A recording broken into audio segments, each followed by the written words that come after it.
All right, take of the year coming up. Cole Beasley, 9 catches, 130 yards, 1 touchdown, 1 nap. Okay, here's the take. Babies, universally loved. Everybody loves a baby, except no one wants to be a baby. If you talk to an 18-month-old, you say, oh, what a cute baby. The 18th-month-old will be like, I'm not a baby. No one wants to act like a baby. Babies don't even want to be babies. But the tides have turned. Babies are having a real moment. Remember Russell Westbrook would be like, oh, I treated you like a baby. Cole Beasley's like, yeah, guess what? Babies are cool now. Why do you know? Oh, where's James Harden at? Oh, he's at Lil Baby's birthday party. He went an extra step. He's like, no, I'm actually a small baby. I'm not just a baby. Who else has got another #1 hit? Oh, duh, baby? Babies. I told you it's a great take. Babies are back. Not a great, I know you guys want to write off babies. They're back. Wilds, that was great. I thought that on a normal day, that would be the thing that made me the absolute happiest. But something special happened last night. As America knows, we are 24 hours and 12 minutes away from the release of the latest Nick Wright committee tiers and the power rankings associated with it. We showed you some tweets yesterday of people eagerly anticipating the tiers release. It has now gotten to the players on the field. Listen to Chase Young when he's asked, and I'm going to read the exact quote. The question he was asked, Chase, what do you think the committee was seeing when they watched you guys beat the Steelers? Here's true. Chase's answer. We're gonna see where they say we at. We're gonna see if they say that we was a good defense or the Steelers just ain't play well. So we're gonna see. You are going to see, Chase, tomorrow morning, 8 a.m., the tiers come out, and we will see what the committee has to say about that performance. Contenders? All right, let's stick with this game. The Steelers have easily become the hottest team in the league, and rightfully so. Undefeated, unstoppable, understandably overconfident. I know it, they know it. They didn't need to make sure that I knew it. I just told you I knew it. So last month, Chase Claypool, the hottest young receiver, comes out and he says this, which I thought was very interesting. Losing? Never heard of her. Really, Chase? Really? You never heard of her? Okay, well, let me tell you. Because she looks and she sounds and she hits and she tackles and she sprints and she plays just like the Washington football team. What's the moral of the story? Don't count your unhatched chicken because she may not appreciate it, Chase. Now you guys have a loss on this season. Boom. Let's move on. Wow. Applaud, and we're going to keep going. It was supposed to be funny. It wasn't supposed to be too serious. To the late game now. There was another game last night. It was called Bills-Niners. It starred Josh Allen, 375 yards, 4 touchdowns, but most importantly, the Bills get the win on Monday Night Football for the first time since my childhood crush, Doug Flutie, was under center there in Buffalo. Yes. Bills are now 9-3 with a 1-game lead over the Dolphins in the AFC East, and somewhere out there, Tom Brady's probably smirking just a little bit. Nick, Josh Allen, the 9-3 Bills, are they overrated? Hold on. I apologize. I'm just thrown asunder by finding out the newest entry on Jenna's childhood crush list. Michael J. Fox, Danny Ainge, Doug Flutie. Yes. It's a growing list of mediocre-looking, undersized white guys. It's just the worst. It's just the worst list of people from the 80s anyone has ever compiled. I'm not supposed to shame anyone's preferences. I'm shaming this one a little bit. It's 30 years ago. Let's get a new tier. All right, now to the answer. Tiers of to the answer. No, I think it depends on how you're rating the Bills. I mean, I think they're properly rated. They're good. They're a good football team. And if they had a quarterback I trusted, I think they'd be a very good football team. And I understand today we're going to get right back to where we were in September, the insane discussion of Josh Allen. Is he great? No, he's not. You know how I know? Because I watched football in October and November. Now, if you only watched football in September and last night, you think he's spectacular. Unfortunately for him, there were 2 months in between there where he had 10 touchdowns and 9 turnovers. And the team was 4-3 and had 90 passer rating. Now, when he's on, he looks great. And he looked great last night. And I give him credit for that. But I don't trust the Bills in the playoffs because I don't trust their quarterback, and they have a good defense, but it's not like they have an overwhelmingly dominant defense that can make up for what I think is going to be hit and miss quarterback play. So I mean, that's how I'm rating them, Brandon.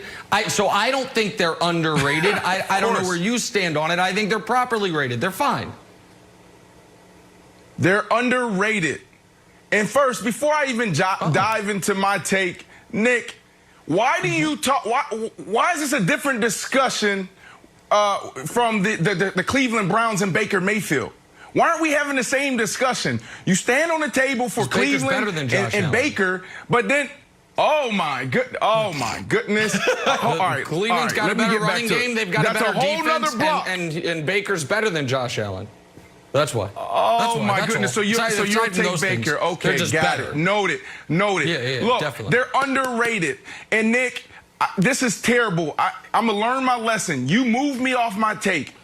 At the beginning of this season, I talked about the Seattle Seahawks. I talked about the Pittsburgh Steelers, the Colts. I talked about the Titans. I even talked about the Buffalo Bills. I was one of those guys early on that train talking about Josh Allen's having a lights out year. He could potentially be MVP. And then he had that phase where he played terrible, right? Just 2 months. So look, there's two people that stand out to me in that organization. The offensive coordinator, Brian Daboll, and the defensive coordinator, Leslie Frazier. October 19th, they play against your boys, the Kansas City Chiefs, but this is during the time where we thought this team was good, and then Josh Allen pretty much imploded. It's almost like he was dealing with an injury. He couldn't complete a 5-yard hitch. He couldn't complete a 5-yard slant. At 10:40 that night, I text my old OC, my pal, Brian Daboll, and I just say, damn. And his response right away was, onward. And since that moment, they've lost one game to a Hail Mary to Kyler Murray. This team is sitting here, and they could easily be 10-2 outside of that Hail Mary. Brian Daboll has done a phenomenal job galvanizing his offense and making them stay together during that tough time, and now they find themselves in an amazing position. Leslie Frazier, a lot of talk about the offense, but you got to talk about Leslie Frazier. The first 6 weeks of this season, they were terrible.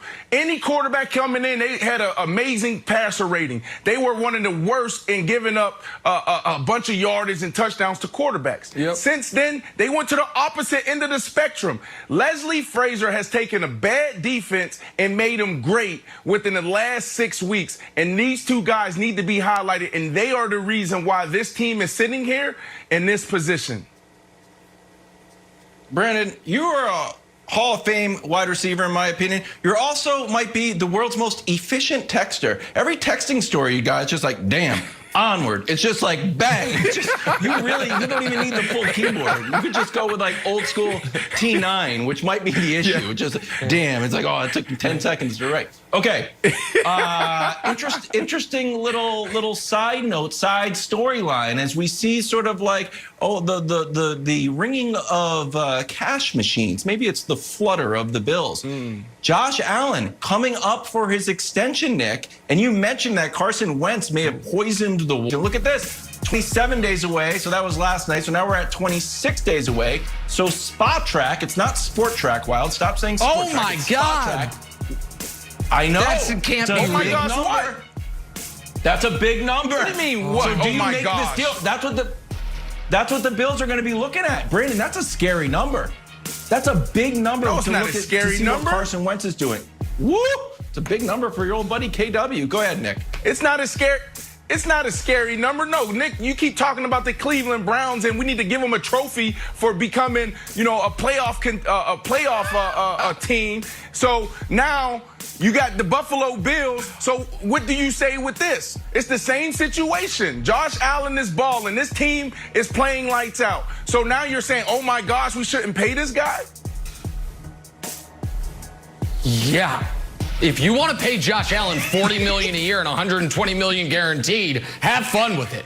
Good luck to you. Hey, remember that long playoff drought the Bills had that was snapped a few years ago by Tyrod Taylor? You can start a fresh one, start a brand new streak. You cannot pay that guy more than Deshaun Watson. That is bananas. Nobody would think that, or the same as Deshaun Watson. Nobody would think that's a good idea. And you keep bringing up the Browns. I wouldn't give Baker that contract either, for the record. And I really feel like, Jenna, the football gods are aligning. Because if the Bills can stay on this track and be the 3 seed, if the Browns drop another game, right now they're the 5, but they easily could fall to the 6 seed. And we could see Baker versus the Bills, Josh Allen versus the Browns in the first round of the playoffs. Winner gets an which extension. I think is probably at this point the most winner gets an extension. They can do a Money in the Bank thing, like WWE, have the extension hanging above midfield, go up and get it. You know who I want to see? I'm excited for it. You know who I want to see? I want to see Bills Brandon. Chiefs. That's what I want to see. Bills Chiefs. We already saw that. Let's see that it wasn't game, that competitive. right? We saw that already. We saw I want to see it listen. again. Chiefs want to see it. Brandon thinks Josh Allen's worked his way back up to elite quarterback status last night. Lamar Jackson would love to do the same tonight. Ravens, Cowboys preparing for a rare Tuesday night football game. That's next. First things first, guys. I would love to see Bills